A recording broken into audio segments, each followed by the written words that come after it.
এক মহিলা সাহাবী এসে বলে, হে রাসূল, আমি জিনা করেছি, যৌবনের তাড়নায় এই কাজটা করে ফেলেছি, আপনি আমাকে মুক্ত করেন এই গুনাহ থেকে। কিয়ামতের দিন যেন এই বিচারটা আল্লাহ ডবল করে না করে। নবীজি বললেন, এ কথা কাউকে বলবা না, বাড়ি চলে যাও। মেয়েটি আবার সামনে গিয়ে বলে, হে রাসূল, আমি জিনা করেছি এবং গর্ভবতী হয়ে গেছি, দয়া করে আপনি আমাকে মুক্ত করেন। বিশ্বনবী বললেন, না, এখনই বিচার করা যাবে না, বাড়ি চলে যাও, আগে সন্তানটা খালাস হোক, ডেলিভারি হওয়ার পরে আবার আসবা। এসেছে, নবী বললেন, এখন না, 2 বছর আগে দুধ খাওয়া বাচ্চাটাকে, শক্ত খাবার যখন খাওয়া শিখবে তখন আসবা। তখন এসেছে, ছেলেটাকে একটা সাহাবীর আন্ডারে দিয়ে নবীজি বললেন, এর উপরে বিচার আরম্ভ করো। পাথর নিক্ষেপ করা আরম্ভ হয়েছে। বগুড়াবাসী শুধু শুনতে আসা না, এটা রেকর্ড হচ্ছে, কালকেই সারা পৃথিবীতে ছড়াবে। আমি সবার উদ্দেশ্য করে বলছি, বিশেষ করে 15.5 বছরে যারা অত্যাচারের সাথে ছিলেন, যারা জুলুমের সাথে ছিলেন, যারা আয়না ঘরের সাথে, যারা চাঁদাবাজির সাথে, যারা মিথ্যা মামলা দেওয়ার সাথে জড়িত ছিলেন, তাদেরকে বলছি, আপনার দুনিয়া তো শেষ হয়ে গেছে, আখিরাতটা যেন ধ্বংস না হয়। আমি আপনাকে ভালোবাসি, সত্যি আপনাকে আমি ভালোবাসি, আমি বাঁচাতে চাই। ওই জামানায় নবী যদি বলতেন, মেয়ে তুমি আস্তাগফিরুল্লাহ পড়ে নাও, হয়ে যাবে, বলতে পারতেন না? এক কথা বলেন না, কারো বলেছিলেন? কি করলেন? 3 বার তাকে ফেরত দেওয়ার পরে যখন বলেছে, আমি মুক্তি চাই, এই গুনাহ থেকে, অপরাধ থেকে, আমি এই পাপ থেকে মুক্ত হতে চাই, নবীজি তখন বিচার কায়েম করলেন তার উপরে। হযরতে খালিদ ইবনে ওয়ালিদ বলেন, আমি একটা পাথর নিক্ষেপ করেছিলাম, এই পাথরটা নিক্ষেপ করার পরে রক্ত এসে যখন আমার নাকের উপরে লাগে, তখন আমি একটা বড় দোয়া দিয়েছি, ভৎসনা দিয়েছি, কি এরকম নাপাক মহিলার রক্ত আমার শরীরে লাগলো। নবীজির কানে কথা যাবার পরে বিশ্ব নবী বললেন, খালিদ থামো, এ কথা বলবা না। আমি নবী, তুমি নবী না, আমি যা দেখতে পাই তুমি তা দেখতে পাও না। এই মহিলার অনুশোচনা, তাওবা এবং এর যে বিচার আচারের কার্যকারিতা এত বেশি আল্লাহ পাক পছন্দ করেছে, কোন জালেম যদি এইভাবে তাওবা করতে পারে, আল্লাহ তাকেও মাফ করে দেবেন। قل بفضل الله وبرحمته فبذلك فليفرحوا هو خير مما يجمعون। হে নবী, আপনি বলুন, তাম দুনিয়া যা পেয়ে আনন্দে আছে, আমি আল্লাহর কাছে কোরআনে কারীম শ্রেষ্ঠ সম্পদ। সুতরাং বগুড়াবাসী, কোরআন আমরা যারা পেয়েছি, কোরআনের কাছে যারা আসতে পেরেছি, আমরা যেন আনন্দ করি। এলাকার মানুষের আজকে আনন্দের বিষয় মানিয়েছে আল্লাহর কোরআনকে, কথা বলেন ঠিক কিনা? কোরআনে কারীম যদি এখানে না থাকতো, কেন্দ্রীয় নেতা শাহাবুদ্দিন সাহেব না, আমির হামজা না, আমির হামজার বাবা আসলেও এখানে আমরা আসতাম না। এখানে এসেছি এই কারণে, এখানে আল্লাহর কোরআন আছে, কথা বলেন ঠিক কিনা? এটা থাকলেই যদি আমাদের যাওয়ার আগে এটা কায়েম করার জন্য, দাঁড় করানোর জন্য যদি আমরা চেষ্টা করি, মিনি জান্নাত আমরা দেখিনি, এই দুনিয়াতে আমরা মিনি জান্নাত দেখতে পারবো ইনশাআল্লাহ। নবীজি বলেন, মান ক্বারাআল কুরআনা, যে ব্যক্তি কোরআন পড়বে, ফাস্তাযহারাহু, এবং কোরআনকে বিজয়ী করার জন্য চেষ্টা চালাবে, ফাহাল্লা হালালাহু ওয়া হারামা হারামাহু, এর হালালকে হালাল জানবে, হারামকে হারাম জেনে ছেড়ে দেবে, আদখালাহুল্লাহুল জান্নাহ, তাকে আল্লাহ জান্নাতে দিয়ে দিয়েছে। শব্দের দিকে তাকালে আমরা দেখি আদখালা, ইয়াদখিলু, এটা মাজি, অতীতের শব্দ, পাস্ট ব্যবহার করলেন নবীজি, অথচ আমরা এখনো অনেকে মারা যায়নি। মারা গেলে এরপরে তো জান্নাতের কথা আসবে। আগেই নবীজি বললেন, কি করে তুমি জান্নাতে চলে গেছো? তার মানে ব্যক্তি, পরিবার, সমাজ এবং রাষ্ট্রে যদি কোরআনে ঝাড় থাকে, কোরআন বিজয় থাকে, কোরআন কায়েম হয়ে যায়, প্রতিষ্ঠিত হয়ে যায়, নবীজির এই কথা দ্বারা তিনি ইঙ্গিত দিয়েছেন, তুমি মনে করবা আমি জান্নাতে আছি। ওই রকম একটা দেশ আমরা চাই না। কিসের মাধ্যমে? কোরআনের। বলেন বলেন। আশাফাহু ফি আশারাতিন মিন আহলি বাইতিহি কুল্লুহুম ক্বাদ ওয়াজাবাত লাহুন নার। যদি এটা এই হাফেজদের জন্য অনেকে ব্যবহার করেন না, কোরআনের আলেম যারা কোরআনে কারীম কায়েম করার জন্য যারা চেষ্টা করবে, কোরআনের হাফেজ যারা এর হালাল হারাম জেনে দুনিয়ায় চলতে পারবে, কোরআনের এই মানুষগুলোকে কিয়ামতে আল্লাহ সম্মান দেওয়ার জন্য এমন জায়গায় পৌঁছাবেন, জান্নাত তো তাকে দেবেন এবং তার পরিবারের ভেতর থেকে 10 জন মানুষকে সুপারিশ করে জান্নাতে নেওয়ার ক্ষমতা দান করবেন। আজকের যে 5 জন হাফেজ হয়ে গেল কোরআনে কারীমের, এরা যদি কোরআন বোঝে, প্র্যাকটিক্যাল লাইফে কোরআনে কারীমকে সেট করতে পারে, আল্লাহ রাব্বুল আলামিন কিয়ামতে শুধু এদেরকে জান্নাত দেবেন না, কোরআনে কারীমের মর্যাদা ইজ্জতের কারণে কিয়ামতে এদের আপনজনদের 10 জনের ব্যাপারে আল্লাহ সুপারিশ গ্রহণ করবেন। কুল্লুহুম ক্বাদ ওয়াজাবাত লাহুন নার। হাদিসের এই শেষ অংশটুকু নিয়ে যদিও মতভেদ আছে মুহাদ্দিসিনে গ্রামের ভেতরে, তারপর আমল করার জন্য উদ্বুদ্ধ করার জন্য বলছি, কুল্লুহুম তাদের ভেতরে যারা ক্বাদ ওয়াজাবাত লাহুন নার, যাদের উপরে জাহান্নামের আগুন ওয়াজিব হয়ে গিয়েছিল, অবধারিত হয়ে গিয়েছিল যে জাহান্নামের যাবেই, এরকম 10 জন মানুষকে এইরকম কোরআনওয়ালা মানুষের সুপারিশ আল্লাহ কবুল করে পথ ঘুরিয়ে জান্নাতে দিয়ে দেবে। সুতরাং 5 জনের সাথে আমরা আজকে থেকে যারা সিদ্ধান্ত নিতে পারবো এই পৃথিবীর ময়দানে কোরআনকে আমি বিজয় করার জন্য, এজহার করার জন্য চেষ্টা চালাবো, কিয়ামতে আমার মতো আপনার মতো এক একজন যদি 10 জন করে নিয়ে যেতে পারি, এই দুনিয়ায় অনেকেই, বিশেষ করে বাংলাদেশে কোরআনওয়ালা মানুষের কারণে জাহান্নামে যাওয়ার সংখ্যা কমে যাবে। এক একজন যদি 10 জন পরে হিসাব করেন তো বাংলাদেশ বাদ দিয়ে শেষে ভারত থেকে টান দেওয়া লাগবে। একবার বলছেন না, ও আনফুসাকুম ওয়া আহলিকুম নারা, ঈমানদারেরা নিজে আগে জাহান্নামের আগুন থেকে বাঁচো আর আহল পরিবারকে বাঁচাও। সুতরাং আমরা চেষ্টা চালাবো আল্লাহর নবীর হাদিস অনুযায়ী নিজে বাঁচতে, আমার আন্ডারে যারা আছে তাদেরকেও যেন জাহান্নামের আগুন থেকে বাঁচিয়ে নিয়ে যেতে পারি জান্নাতে। বলেন আমিন। যে হাদিসটা পড়লাম মুআজ ইবনে জাবাল থেকে বর্ণিত, বিশ্বনবী বলেন তাকে আমি একটা দেশের গভর্নর করে পাঠাচ্ছিলাম, ঘোড়ার রেকাবের ভেতরে যখন তিনি পা দিয়ে ফেলেছেন ওই সময় তাকে আমি কয়েকটা উপদেশ দিয়েছিলাম। হযরত মুআজকে ডাক দিয়ে নবীজি বললেন, খুযুল আতা মা দামা আতাআন, ওই পর্যন্ত তুমি হাদিয়া তোফা গ্রহণ করতে পারবা। প্রথমে হাদিয়ার নাম দিলেন কেন? বিশ্বনবী ভালো করে জানতেন একটা দেশের দায়িত্ব দিয়ে পাঠাচ্ছি একটা এলাকার, অবশ্যই সেই দেশের দায়িত্বে থাকলে তার আন্ডারে যারা আছে তারা তাকে ভয় করে চলবে। তারা নিজেদের দুষ্কর্ম ঢাকার জন্য, নিজেদের অন্যায় অবৈধ কাজগুলো ঢেকে রাখার জন্য হাদিয়া নামে, ঘুষ নামে অনেক কিছু দেবে তাকে। এজন্য নবীজি প্রথমে উপদেশ দিলেন, খুযুল আতা মা দামা আতাআন, গ্রহণ করতে পারবা হাদিয়া তোফা ওই পর্যন্ত যতক্ষণ ওটা হাদিয়া থাকবে। কিন্তু এটা যদি ঘোষের পর্যায়ে পড়ে যায়, এই হাদিয়া তখন আর গ্রহণ করা যাবে না। আমার তো মনে হচ্ছে এই 53 বছরে এই কথাটা যদি বাংলাদেশে যারা সেই 53 বছর আগ থেকে আজকের দিন পর্যন্ত দায়িত্বে আছে, নবীজির হাদিসের এই প্রথম শব্দটা মেনে চলতো, শাহাবুদ্দিন সাহেব বলছিলেন না যে এক একজনের 650 750 করে বাড়ি কিয়ামতের আগে হতো না। কথা বলে না কেন? কারণ এরা তো এগুলো গ্রহণ করে, আমরা দেখেছি।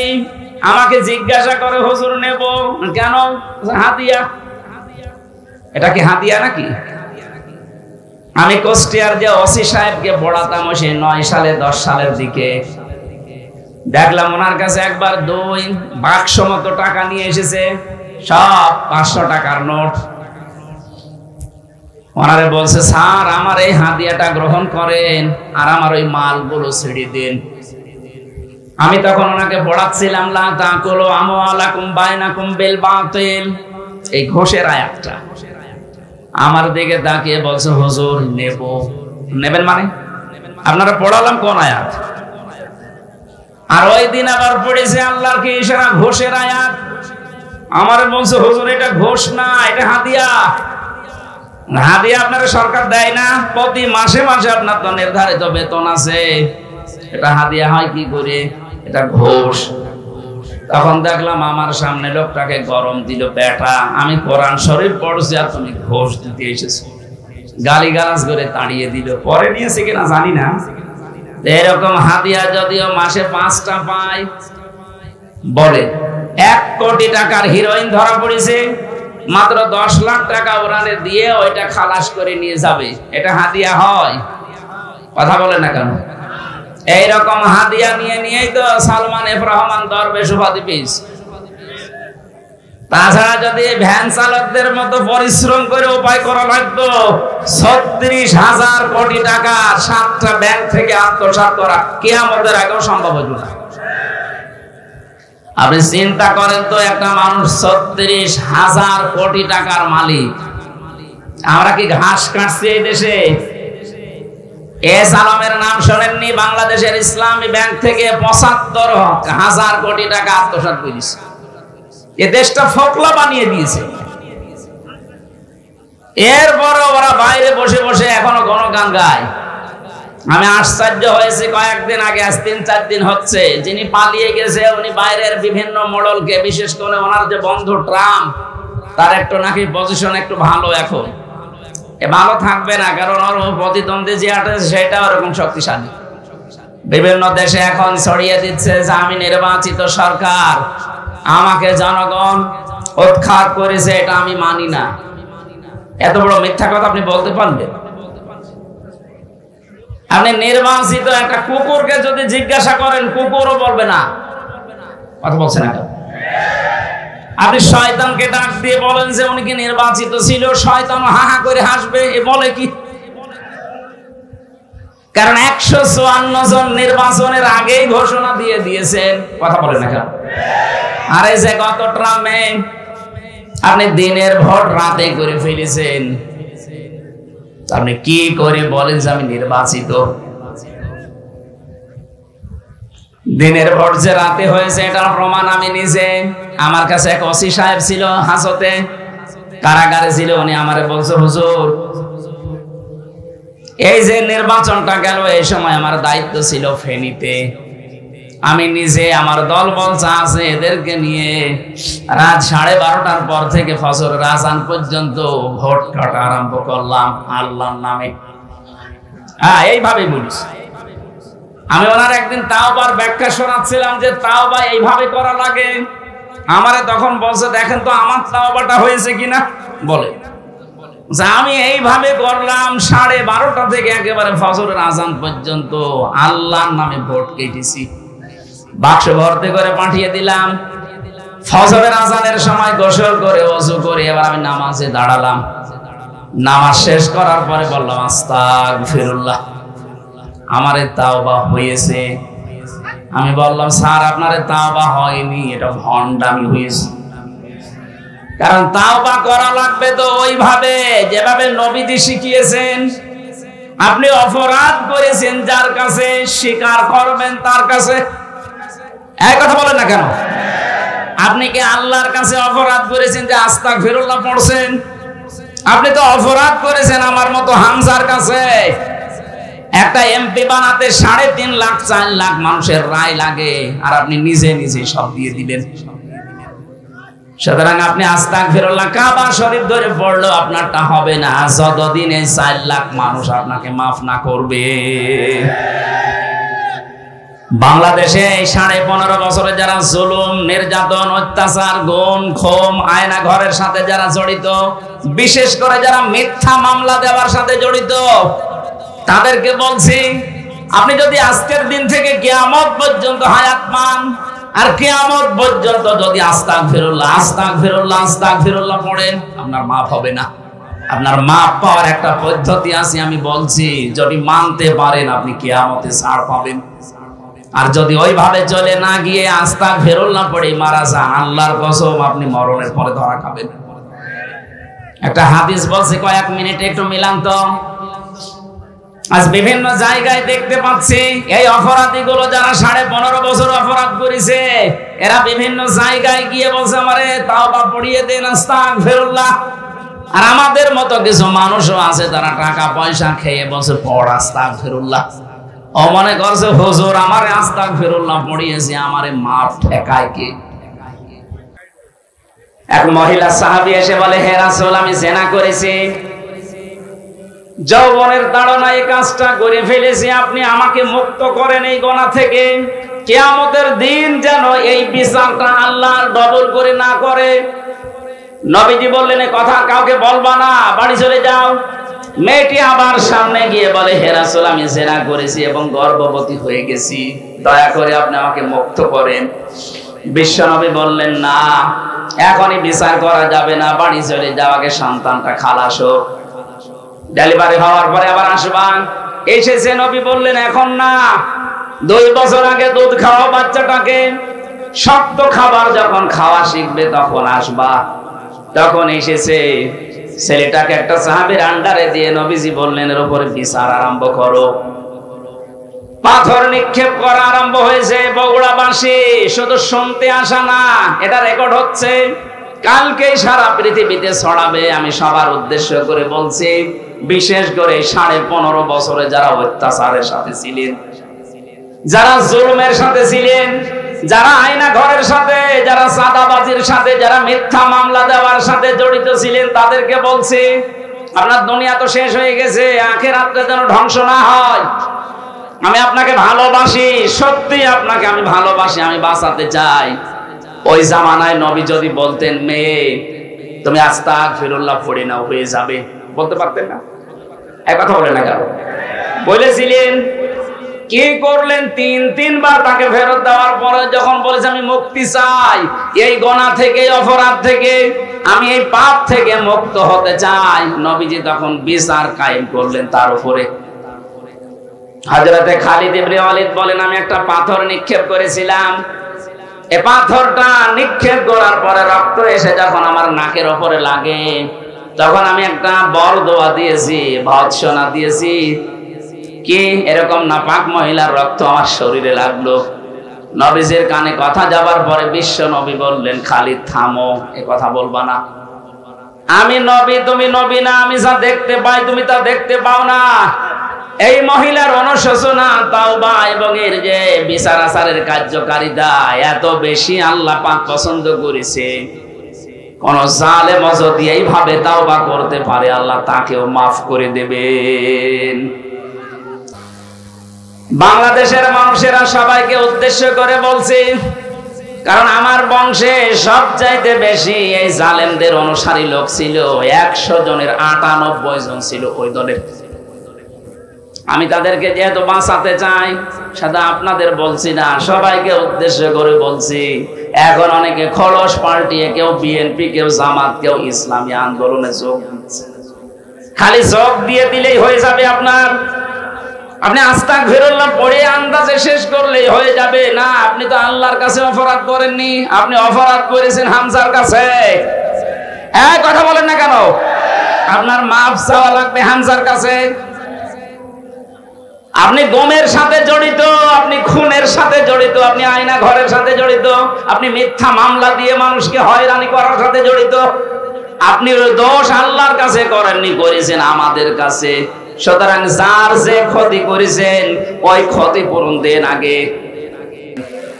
কেউ যদি কাউকে হত্যা করার প্ররোচনা দিয়ে থাকেন, এই দুনিয়াতে যে 6 সালে 28 অক্টোবর যার হুকুম মতো জসিম ভাইকে পিটিয়ে মারার পরে লাশের উপরে ড্যান্স দিল, এর অবশ্যই হুকুমদাতা হিসাবে তাকে শাস্তির আওতায় আনা লাগবে। তাকে যদি ওইভাবে পিটিয়ে মারার পরে যদি লাশের উপরে ড্যান্স দেওয়া না হয়, তাহলে আস্তাগফিরুল্লাহ তার মাফ হবে না। এই কথা বলছেন না কেন? আপনি মাফ করে দিলেই হবে। ওকে দোষ আপনার কাছে করেছে, দোষ করেছে জসিম ভাইয়ের কাছে, আর জসিম তো এখন নেই। আপনি মাফ যাবেন কার কাছে? হয় তার বাবার কাছে, তার মায়ের কাছে, তার স্ত্রীর কাছে, সন্তানের কাছে। তার যে ক্ষতিপূরণ তারা দাবি করবে, ওই টাকা আগে তাকে দেবেন। এরপরে ওরা যদি বলে না তাও হবে না, আপনাকে ওইভাবে আমি সাপের মতো পিটাবো, ড্যান্স দেব, তারপরে মাফ হবে। এই হিসাবে বলছি জালেমদের আয়না ঘরের ভেতরে যাদের রাখা হয় আমি নিজে তো দেখেছি, চোখ বেঁধে দেয়, হাত পেছনে বেঁধে দেয়, কারো কারো পায়ের ভেতরে হাত ঢুকিয়ে সামনে যে লোহার রড গুলো আছে রডের সাথে হাত দিয়ে পেঁচিয়ে বেঁধে দেয় হ্যান্ডকাপ দিয়ে।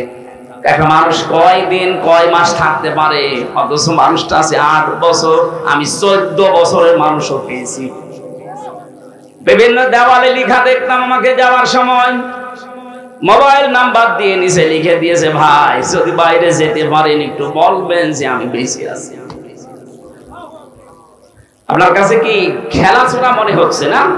আপনি 5টা দিন থেকে আসেন তো ওই জায়গায়, অথচ মাথার উপর দিয়ে গাড়ি ঘোড়া চলছে, গাড়ি ঘোড়ার হালকা হালকা আওয়াজ পাওয়া যায়, গাড়ি ঘোড়া চলছে, উপর দিয়ে মানুষজন চলছে, নিচে মাটির নিচে ঘরের ভেতরে একটা মানুষ কবরের মতো জায়গায় 8 বছর 10 বছর 14 বছর আটক করা আছে। একটা মানুষ কত বড় নির্দয় হলে এই কাজগুলো করার পরে মানুষকে জানায়নি, তাও যদি যাওয়ার আগে জানিয়ে দিত যে এখনো অনেকে আয়না ঘরে আছে আপনারা খোঁজ করে নেন, তাও তো মাফ করে দিত মানুষ। চলে গেলেন, কিচ্ছু বললেন না। আমি যখন জেল থেকে বের হয়েছিলাম ওই সময় মনে করাম পুলিশ দিত যে আমার আন্ডারে আমি যেগুলো দেখেছিলাম বলে দেই, তো শয়তানরা আমাকে এমন কঠিন ভাবে পানি পোড়া খাওয়িয়েছে, যদি কোনো কথা বাইরে লিঙ্ক করেন তা আপনার 14 বংশ সাফ করে দেব। কিভাবে বলবো বলেন? তাও বলেছিল আপনার বউ তুলে নিয়ে আসবো। কঠিন পরিস্থিতি তৈরি করে রেখেছিল আমার ওই রিমান্ডের ওই 10 দিনে। এইরকম নির্বাচন করার পরও আপনি বাইরের বিভিন্ন মানুষকে আপনি শোনাচ্ছেন যে আমি নির্বাচিত সরকার ছিলাম। আমার মনে হয় তামাম দুনিয়ায় যদি মিথ্যাবাদের তালিকায় কেউ পড়ে তো ওই পালানো মহিলা পড়বে। এত বড় মিথ্যা কথা বলে কি করে মানুষ? হাদিয়া তওফার কথা বলছিলাম।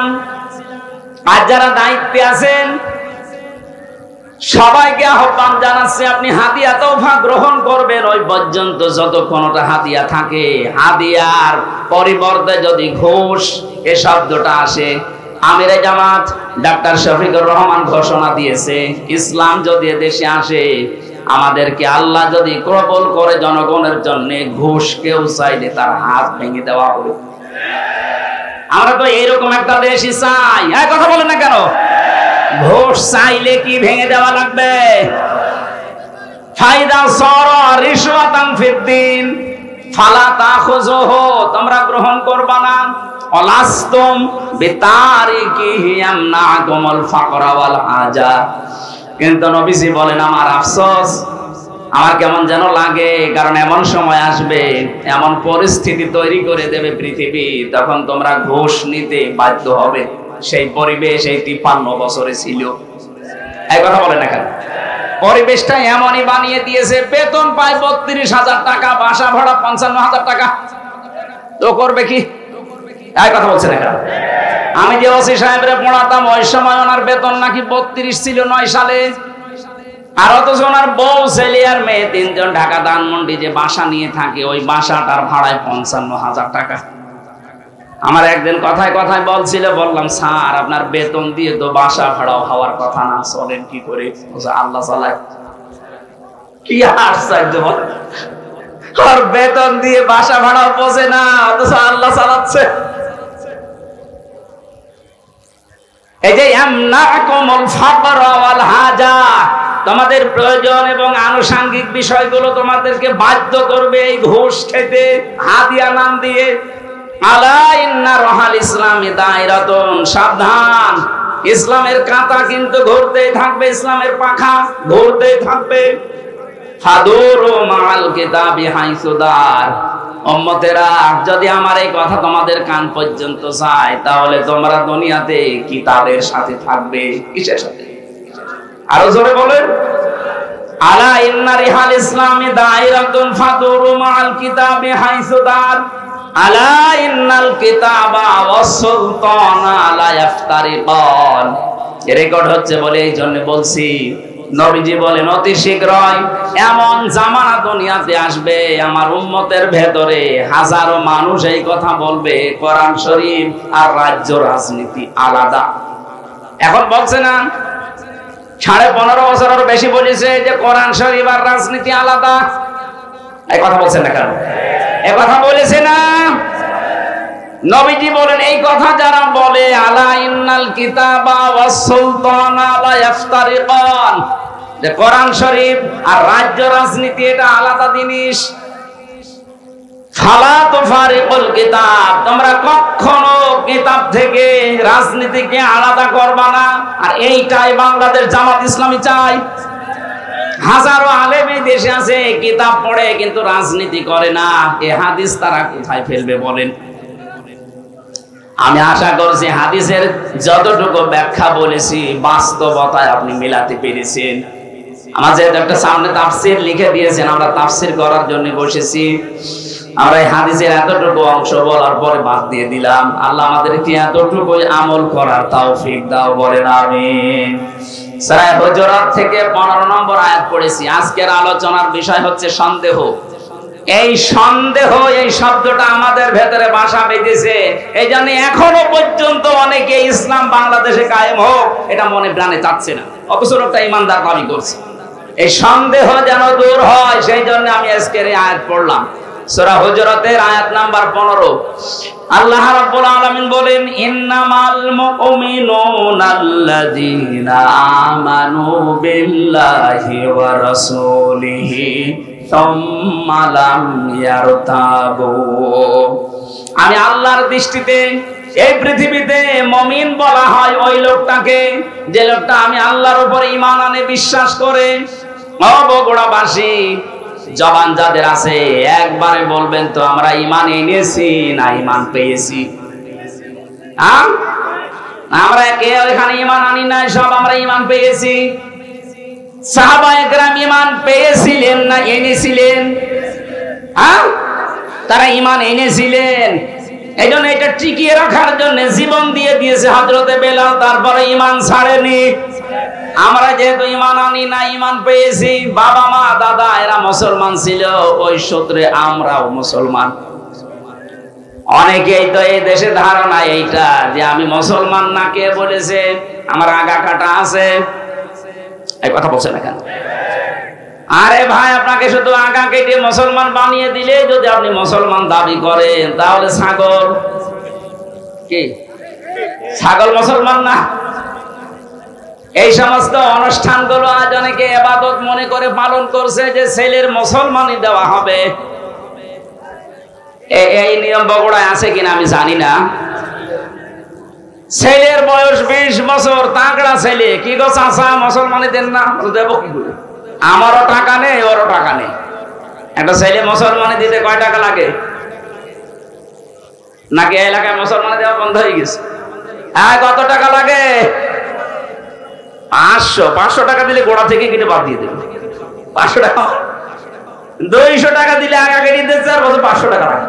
তার মানে ওর 50,000 টাকা লাগবে এখন অনুষ্ঠান করে টাকা তুলবে। এই কথা বলেন না কেন?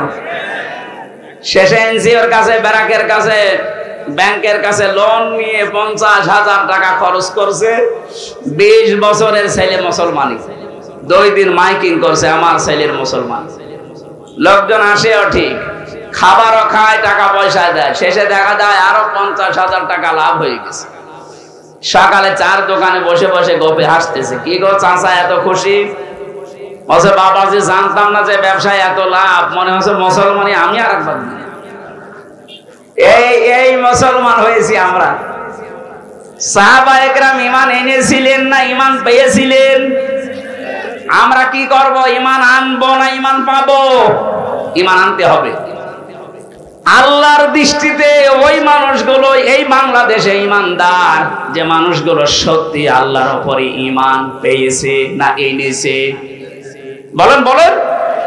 সত্যি যারা ঈমান এনেছে আপনি বম মারলেও হযরতে বেলালের মতো তাদেরকে নড়াতে পারবেন না। আর যারা ঈমান পেয়েছে ওদের বম মারা লাগবে না, শুধু চোখ গরম করবেন, সব ভুলে যাবে। এই আয়াতের আগের আয়াতে এই কথাগুলো আল্লাহ দিয়েছেন।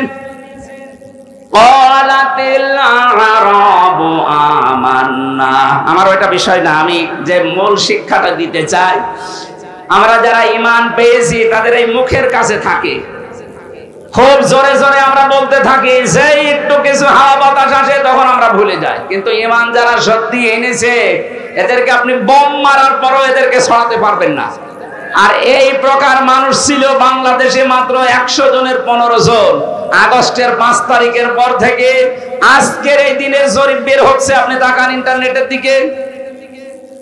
100 জনের 15 জন ছিল আগস্টের 5 তারিখের আগে। মাত্র 2 মাস, এই কয়েকদিনের ব্যবধানে এখন 100 জনের 58 জন মানুষ এরকম ইমানদার তৈরি হয়ে গেছে। এদের মুখে শুধু এখন আর ঈমান না, এদের অন্তরে ঈমান গঠিত হয়ে গেছে, বদ্ধমূল হয়েছে। সুতরাং 100 জনের 58 জন। এখন আমরা একটা আশার সঞ্চার পাচ্ছি, আল্লাহ মনে হয় ইসলামকে এদেশে মানুষের হাতে তুলে দেবে ইনশাআল্লাহ।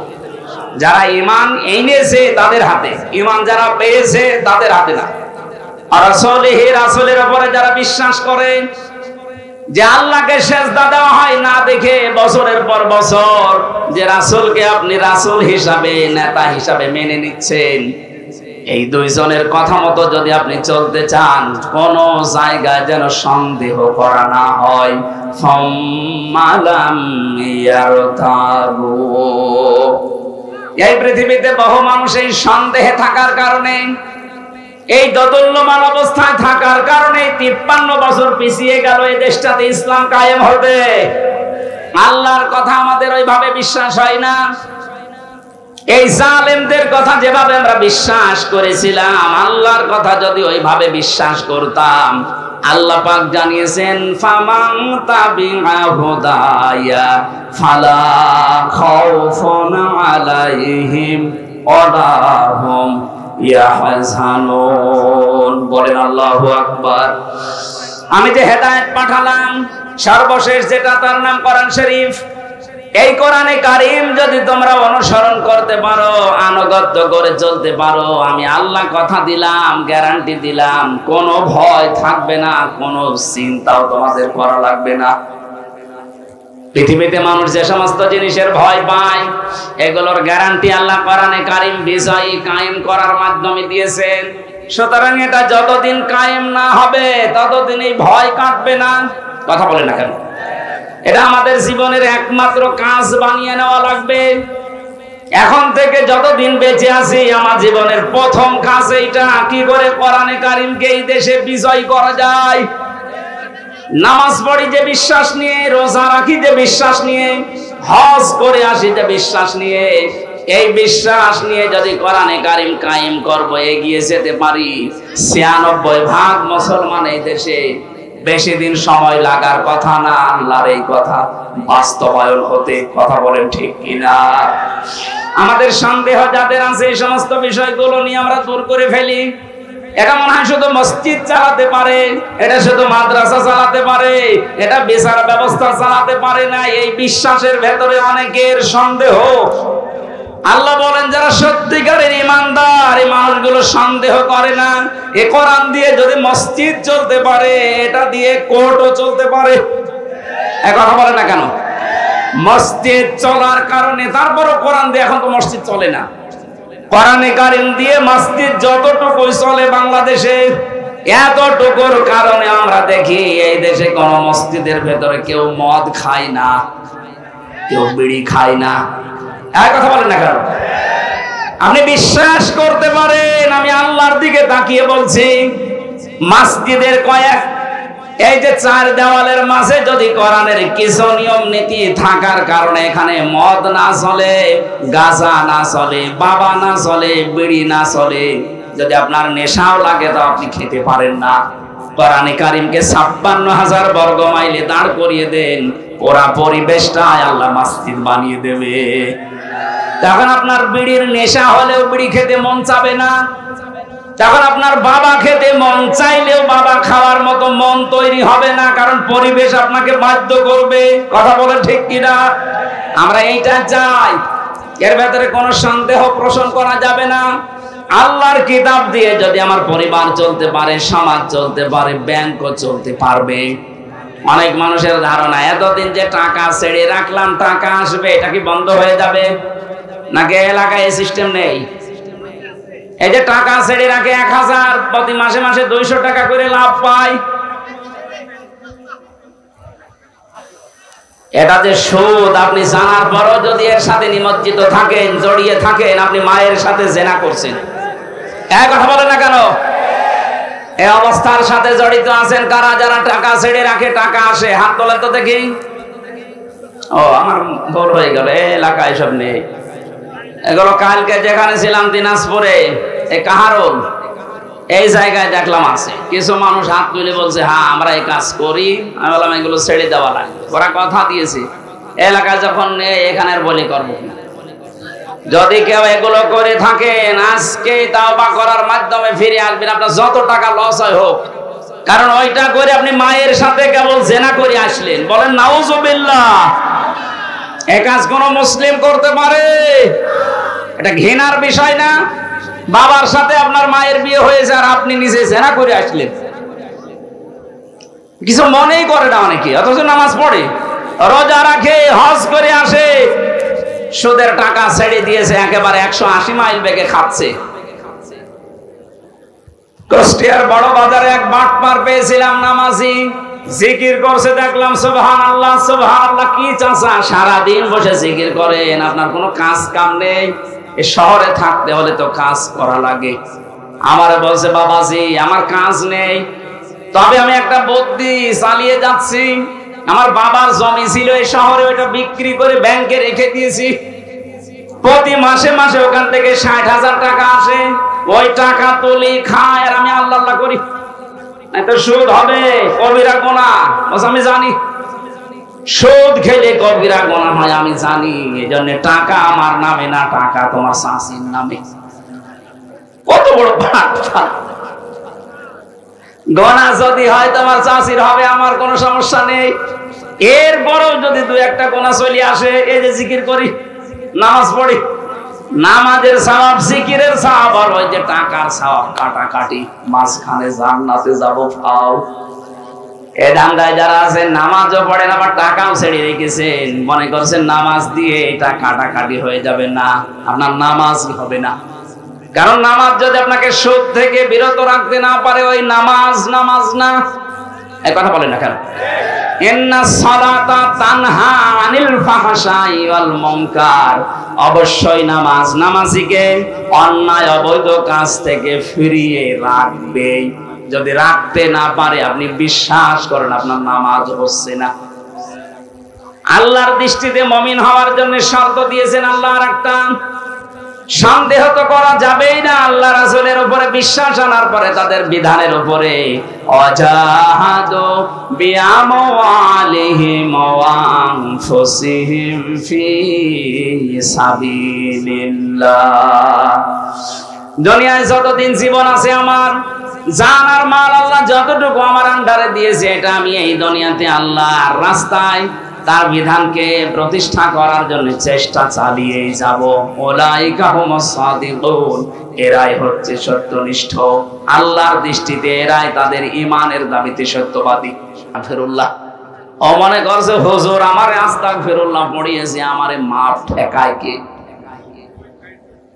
এক মহিলা সাহাবী এসে বলে, হে রাসূল আমি জিনা করেছি, যৌবনের তাড়নায় এই কাজটা করে ফেলেছি, আপনি আমাকে মুক্ত করেন এই গুনাহ থেকে।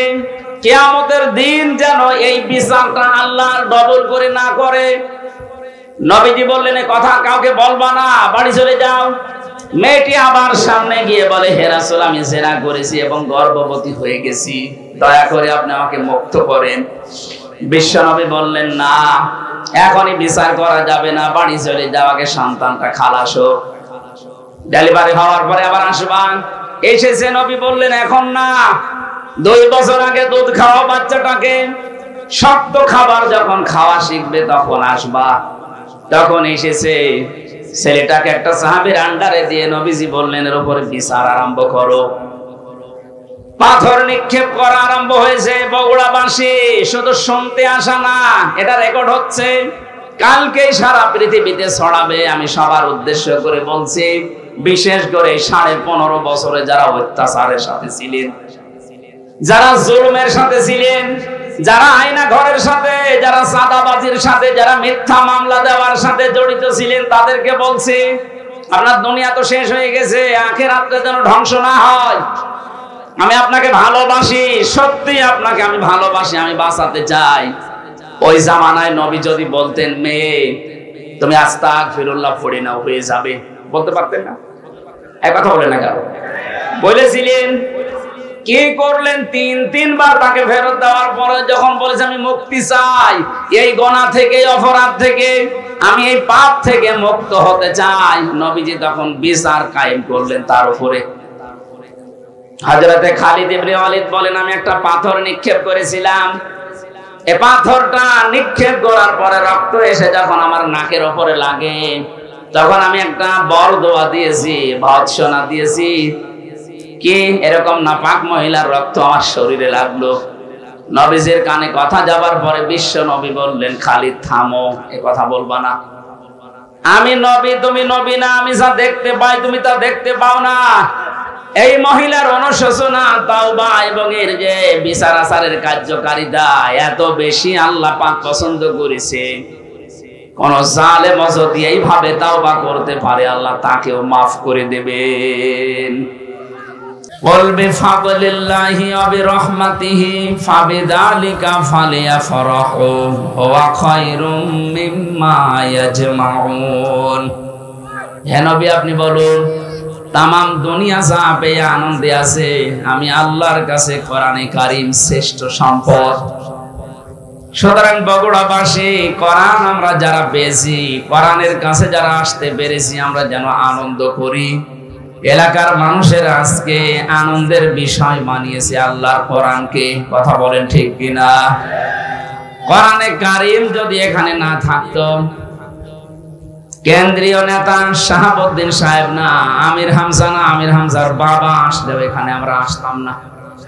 এখানে এসেছি এই কারণে এখানে আল্লাহর কোরআন আছে, কথা বলেন ঠিক কিনা? এটা থাকলেই যদি আমাদের যাওয়া লাগে,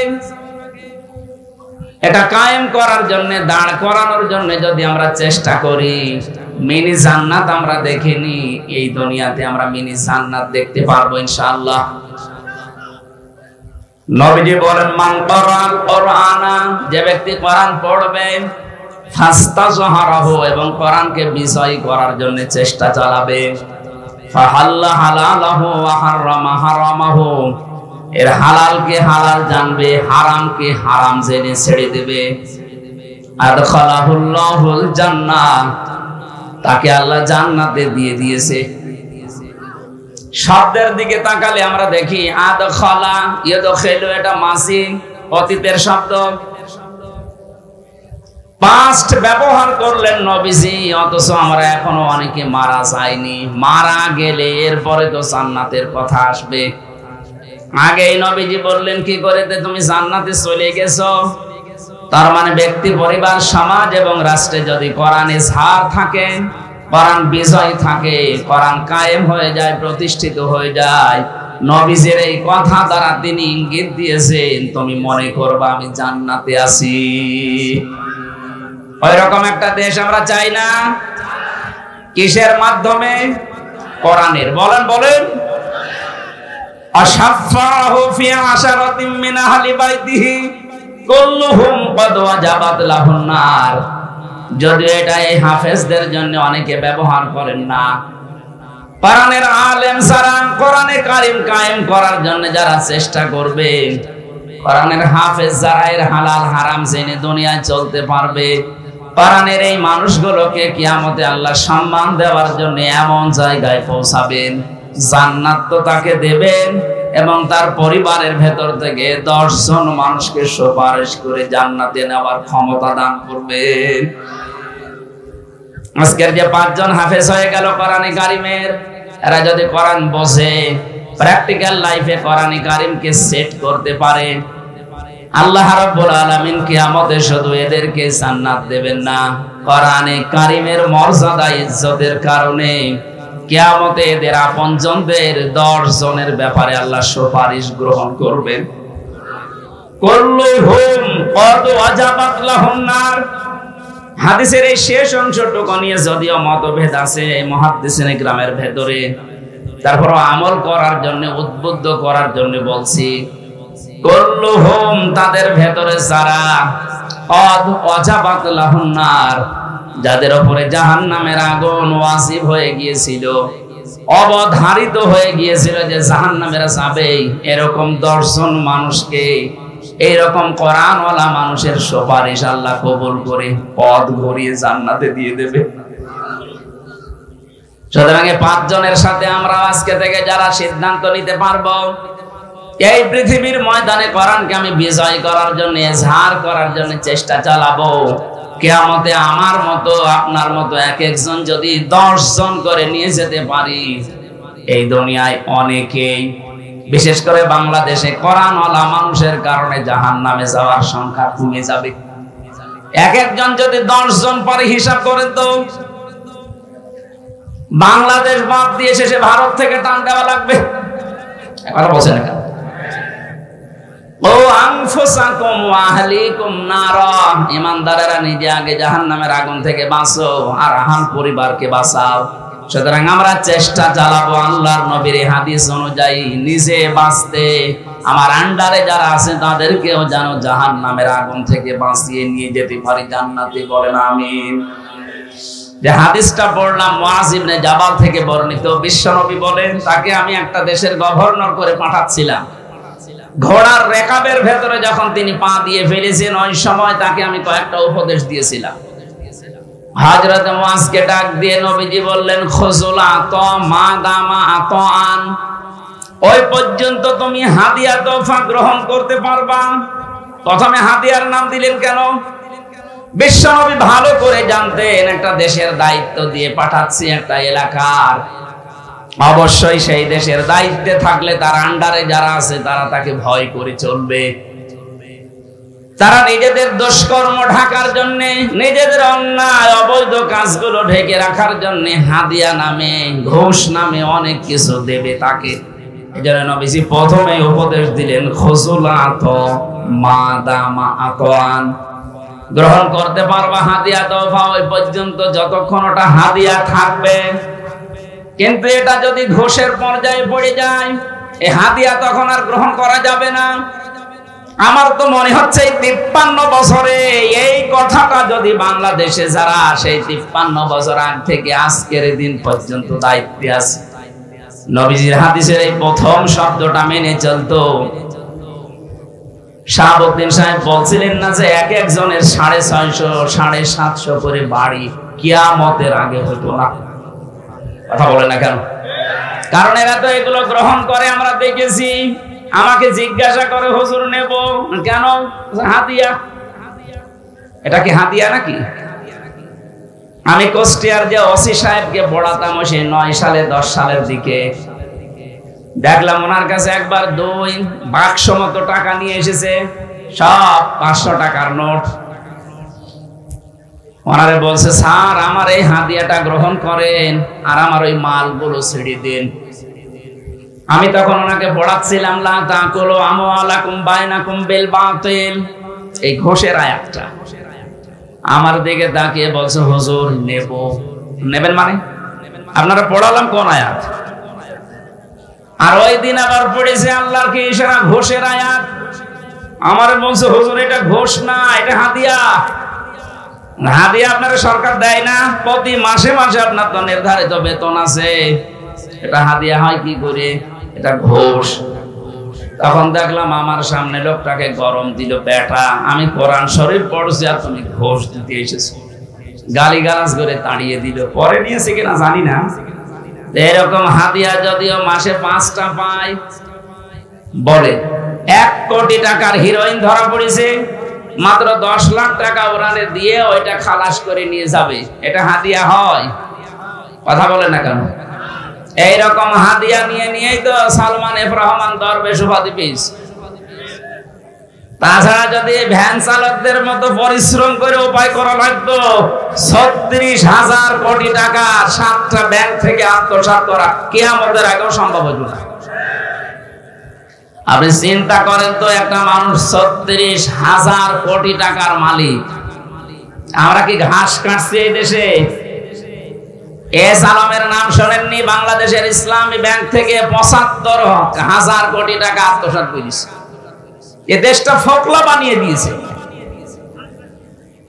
এরপরও ওরা বাইরে বসে বসে এখনো গণগান গায়। আমি আশ্চর্য হয়েছি, কয়েকদিন আগে, আজ ৩-৪ দিন হচ্ছে, যিনি পালিয়ে গেছে উনি বাইরের বিভিন্ন মডেলকে, বিশেষ করে ওনার যে বন্ধু ট্রাম্প, তার একটু নাকি পজিশন একটু ভালো। এখন ভালো থাকবে না, কারণ ওর প্রতিদ্বন্দ্বী যে আছে সেটা ওরকম শক্তিশালী। বিভিন্ন দেশে এখন ছড়িয়ে দিচ্ছে যে আমি নির্বাচিত সরকার, আমাকে জনগণ উৎখাত করেছে, এটা আমি মানি না। এত বড় মিথ্যা কথা আপনি বলতে পারবেন? আপনি নির্বাচিত একটা কুকুরকে যদি জিজ্ঞাসা করেন, কুকুরও বলবে না। কথা বলছেন না? আপনি শয়তানকে ডাক দিয়ে বলেন যে উনি কি নির্বাচিত ছিল, শয়তানও হা হা করে হাসবে। এ বলে কি? কারণ ১৫৪ জন নির্বাচনের আগেই ঘোষণা দিয়ে দিয়েছেন। কথা বলেন না কেন? আর এই যে গত ট্রামে আপনি দিনের ভোট রাতে করে ফেলেছেন, আপনি কি করে বলেন যে আমি নির্বাচিত? দিনের ভোট যে রাতে হয়েছে এটার প্রমাণ আমি নিজে, আমার কাছে এক ওসি সাহেব ছিল, হাজতে কারাগারে ছিল, উনি আমারে বলছে, হুজুর এই যে নির্বাচনটা গেল, এই সময় আমার দায়িত্ব ছিল ফেনীতে, আমি নিজে আমার দল বল যা আছে এদেরকে নিয়ে রাত 12:30টার পর থেকে ফজরের আযান পর্যন্ত ভোট কাটা আরম্ভ করলাম আল্লাহর নামে। হ্যাঁ, এইভাবে বলিস। আমি ওনার একদিন তাওবার ব্যাখ্যা শোনাচ্ছিলাম যে তাওবা এইভাবে করা লাগে। আমারে তখন বলছে, দেখেন তো আমার তাওবাটা হয়েছে কিনা। বলে যে আমি এইভাবে করলাম 12:30টা থেকে একেবারে ফজরের আযান পর্যন্ত আল্লাহর নামে ভোট কেটেছি, বাক্স ভর্তি করে পাঠিয়ে দিলাম। ফজরের আযানের সময় গোসল করে ওযু করে এবার আমি নামাজে দাঁড়ালাম। নামাজ শেষ করার পরে বললাম, আস্তাগফিরুল্লাহ, আমারে তাওবা হয়েছে। আমি বললাম, স্যার আপনারে তাওবা হয়নি, এটা ভণ্ডামি হয়েছে। কারণ তাওবা করা লাগবে তো ওইভাবে যেভাবে নবীজি শিখিয়েছেন। আপনি অপরাধ করেছেন যার কাছে, স্বীকার করবেন তার কাছে। এই কথা বলেন না কেন? আপনি কি আল্লাহর কাছে অপরাধ করেছেন যে আস্তাগফিরুল্লাহ পড়ছেন? আপনি তো অপরাধ করেছেন আমার মতো হামজার কাছে। একটা এমপি বানাতে 3.5 লাখ 4 লাখ মানুষের রায় লাগে, আর আপনি নিজে নিজে সব দিয়ে দিলেন। সুতরাং আপনি আস্তাগফিরুল্লাহ কাবা শরীফ ধরে পড়লেও আপনারটা হবে না যতদিন এই 4 লাখ মানুষ আপনাকে মাফ না করবে। বাংলাদেশে এই 15.5 বছরে যারা জুলুম, নির্যাতন, অত্যাচার, গুম, খুন, আয়না ঘরের সাথে যারা জড়িত, বিশেষ করে যারা মিথ্যা মামলা দেওয়ার সাথে জড়িত, তাদেরকে বলছি, আপনি যদি আজকের দিন থেকে কিয়ামত পর্যন্ত হায়াত পান, আর কিয়ামত পর্যন্ত যদি আস্তাগফিরুল্লাহ আস্তাগফিরুল্লাহ আস্তাগফিরুল্লাহ পড়েন, আপনার মাফ হবে না। আপনার মাফ পাওয়ার একটা পদ্ধতি আছে, আমি বলছি, যদি মানতে পারেন আপনি কিয়ামতে ছাড় পাবেন। আর যদি ওইভাবে চলে না গিয়ে আস্তাগফিরুল্লাহ পড়ে মারা যান, আল্লাহর কসম আপনি মরণের পরে ধরা খাবেন। একটা হাদিস বলছি, কয়েক মিনিটে একটু মিলান তো। আজ বিভিন্ন জায়গায় দেখতে পাচ্ছি এই অপরাধীগুলো যারা 15.5 বছর অপরাধ করেছে, এরা বিভিন্ন জায়গায় গিয়ে বলছে আমারে তাওবা পড়িয়ে দেন, আস্তাগফিরুল্লাহ। আর আমাদের মতো কিছু মানুষও আছে তারা টাকা পয়সা খেয়ে বলছে পড় আস্তাগফিরুল্লাহ। ও মনে করছে হুজুর আমারে আস্তাগফিরুল্লাহ পড়িয়েছে, আমারে মাফ ঠেকায় কে? এক মহিলা সাহাবী এসে বলে, হে রাসূল, আমি জিনা করেছি, যৌবনের তাড়নায় এই কাজটা করে ফেলেছি, আপনি আমাকে মুক্ত করেন এই গুনাহ থেকে। কিয়ামতের দিন যেন এই বিচারটা আল্লাহর ডবল করে না করে। নবীজি বললেন, এই কথা কাউকে বলবা না, বাড়ি চলে যাও। মেয়েটি আবার সামনে গিয়ে বলে, হে রাসূল, আমি জিনা করেছি এবং গর্ভবতী হয়ে গেছি, দয়া করে আপনি আমাকে মুক্ত করেন। বিশ্বনবী বললেন, না, এখনই বিচার করা যাবে না, বাড়ি চলে যাও, আগে সন্তানটা খালাস হোক, ডেলিভারি হওয়ার পরে আবার আসবা। এসেছে, নবী বললেন, এখন না, 2 বছর আগে দুধ খাওয়া বাচ্চাটাকে, শক্ত খাবার যখন খাওয়া শিখবে তখন আসবা। তখন এসেছে, ছেলেটাকে একটা সাহাবীর আন্ডারে দিয়ে নবীজি বললেন এর উপরে বিচার আরম্ভ করো। পাথর নিক্ষেপ করা আরম্ভ হয়েছে। বগুড়াবাসী শুধু শুনতে আসা না, এটা রেকর্ড হচ্ছে, কালকেই সারা পৃথিবীতে ছড়াবে। আমি সবার উদ্দেশ্য করে বলছি, বিশেষ করে 15.5 বছরে যারা অত্যাচারের সাথে ছিলেন, যারা জুলুমের সাথে ছিলেন, যারা আয়না ঘরের সাথে, যারা চাঁদাবাজির সাথে, যারা মিথ্যা মামলা দেওয়ার সাথে জড়িত ছিলেন, তাদেরকে বলছি আপনার দুনিয়া তো শেষ হয়ে গেছে, আখিরাতে যেন ধ্বংস না হয়। আমি আপনাকে ভালোবাসি, সত্যি আপনাকে আমি ভালোবাসি, আমি বাঁচাতে চাই। ওই জামানায় নবী যদি বলতেন মেয়ে তুমি আস্তাগফিরুল্লাহ পড়ে নাও হয়ে যাবে, বলতে পারতেন না? এক কথা বলে না কেন? বলেছিলেন। কি করলেন? 3বার তাকে ফেরত দেওয়ার পরে যখন বলেছে আমি মুক্তি চাই, এই গুনাহ থেকে, এই অপরাধ থেকে, আমি এই পাপ থেকে মুক্ত হতে চাই, নবীজি তখন বিচার কায়েম করলেন তার উপরে। হযরতে খালিদ ইবনে ওয়ালিদ বলেন আমি একটা পাথর নিক্ষেপ করেছিলাম, এই পাথরটা নিক্ষেপ করার পরে রক্ত এসে যখন আমার নাকের উপরে লাগে, তখন আমি একটা বরদোয়া দিয়েছি, ভৎসনা দিয়েছি, কি এরকম নাপাক মহিলার রক্ত আমার শরীরে লাগলো। নবীজির কানে কথা যাবার পরে বিশ্ব নবী বললেন খালিদ থামো, এ কথা বলবা না। আমি নবী, তুমি নবী না, আমি যা দেখতে পাই তুমি তা দেখতে পাও না। এই মহিলার অনুশোচনা, তাওবা এবং এর যে বিচার আচারের কার্যকারিতা এত বেশি আল্লাহ পাক পছন্দ করেছে, কোন জালেম যদি এইভাবে তাওবা করতে পারে আল্লাহ তাকেও মাফ করে দেবেন। বাংলাদেশের মানুষেরা সবাইকে উদ্দেশ্য করে বলছি, কারণ আমার বংশে সবচাইতে বেশি এই জালেমদের অনুসারী লোক ছিল। 100 জনের 98 জন ছিল ওই দলের। আমি তাদেরকে যেহেতু বাঁচাতে চাই, সাদা আপনাদের বলছি না, সবাইকে উদ্দেশ্য করে বলছি। এখন অনেকে খলস পাল্টিয়ে, কেউ বিএনপি, কেউ জামাত, কেউ ইসলামী আন্দোলনে যোগ দিচ্ছে। খালি যোগ দিয়ে দিলেই হয়ে যাবে আপনার, আপনি আস্তাগফিরুল্লাহ পড়ে আন্দাজে শেষ করলেই হয়ে যাবে না। আপনি তো আল্লাহর কাছে অপরাধ করেননি, আপনি অপরাধ করেছেন হামজার কাছে। এক কথা বলেন না কেন? আপনার মাফ চাওয়া লাগবে হামজার কাছে। আপনি গমের সাথে জড়িত, আপনি খুনের সাথে জড়িত, আপনি আয়না ঘরের সাথে জড়িত, আপনি মিথ্যা মামলা দিয়ে মানুষকে হয়রানি করার সাথে জড়িত। আপনি দোষ আল্লাহর কাছে করেননি, করেছেন আমাদের কাছে। সুতরাং যার যে ক্ষতি করেছেন ওই ক্ষতিপূরণ দেন আগে। কেউ যদি কাউকে হত্যা করার প্ররোচনা দিয়ে থাকেন, এই দুনিয়াতে যে 6 সালে 28 অক্টোবর যার হুকুম মতো জসিম ভাইকে পিটিয়ে মারার পরে লাশের উপরে ড্যান্স দিল, এর অবশ্যই হুকুমদাতা হিসাবে তাকে শাস্তির আওতায় আনা লাগবে। তাকে যদি ওইভাবে পিটিয়ে মারার পরে যদি লাশের উপরে ড্যান্স দেওয়া না হয়, তাহলে আস্তাগফিরুল্লাহ তার মাফ হবে না। এই কথা বলছেন না কেন? আপনি মাফ করে দিলেই হবে। ওকে দোষ আপনার কাছে করেছে, দোষ করেছে জসিম ভাইয়ের কাছে, আর জসিম তো এখন নেই। আপনি মাফ যাবেন কার কাছে? হয় তার বাবার কাছে, তার মায়ের কাছে, তার স্ত্রীর কাছে, সন্তানের কাছে। তার যে ক্ষতিপূরণ তারা দাবি করবে, ওই টাকা আগে তাকে দেবেন। এরপরে ওরা যদি বলে না তাও হবে না, আপনাকে ওভাবে আমি সাপের মতো পিটাবো, ড্যান্স দেব, তারপরে মাফ হবে। এই হিসাবে বলছি জালেমদের। এটা যে সুদ, আপনি জানার পরও যদি এর সাথে নিমজ্জিত থাকেন, জড়িয়ে থাকেন, আপনি মায়ের সাথে জেনা করছেন। এক কথা বলেন না কেন?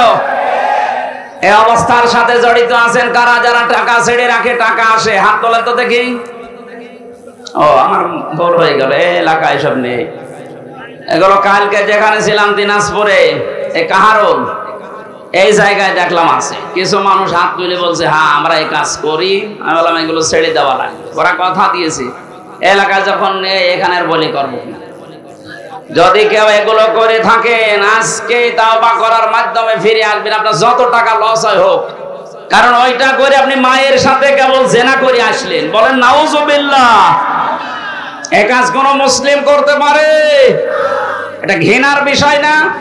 বাবার সাথে আপনার মায়ের বিয়ে হয়েছে আর আপনি নিজে জেনা করে আসলেন। কিছু মনেই করে না অনেকে, অথচ নামাজ পড়ে, রোজা রাখে, হজ করে আসে, সুদের টাকা ছেড়ে দিয়েছে, একেবারে 180 মাইল বেগে খাচ্ছে। কুষ্টিয়ার বড় বাজারে এক বাটপার পেয়েছিলাম, নামাজি, জিকির করছে, দেখলাম সুবহানাল্লাহ সুবহানাল্লাহ। কি চাচা সারাদিন বসে জিকির করেন, আপনার কোনো কাজ কাম নেই? এই শহরে থাকতে হলে তো কাজ করা লাগে। আমারে বলছে, বাবাজি আমার কাজ নেই, তবে আমি একটা বুদ্ধি চালিয়ে যাচ্ছি। আমার বাবার জমি ছিল এই শহরে, ওইটা বিক্রি করে ব্যাংকে রেখে দিয়েছি। প্রতি মাসে মাসে ওখান থেকে ৬০,০০০ টাকা আসে, ওই টাকা তুলি খাই আর আমি আল্লাহ আল্লাহ করি। তো সুদ হবে, কবিরা গুনাহ, আমি জানি সুদ খেলে কবিরা গুনাহ হয়, আমি জানি। এই জন্য টাকা আমার নামে না, টাকা তোমার শাশুড়ির নামে। কত বড় বাটপার! গোনা যদি হয় তোমার চাষির হবে, আমার কোনো সমস্যা নেই।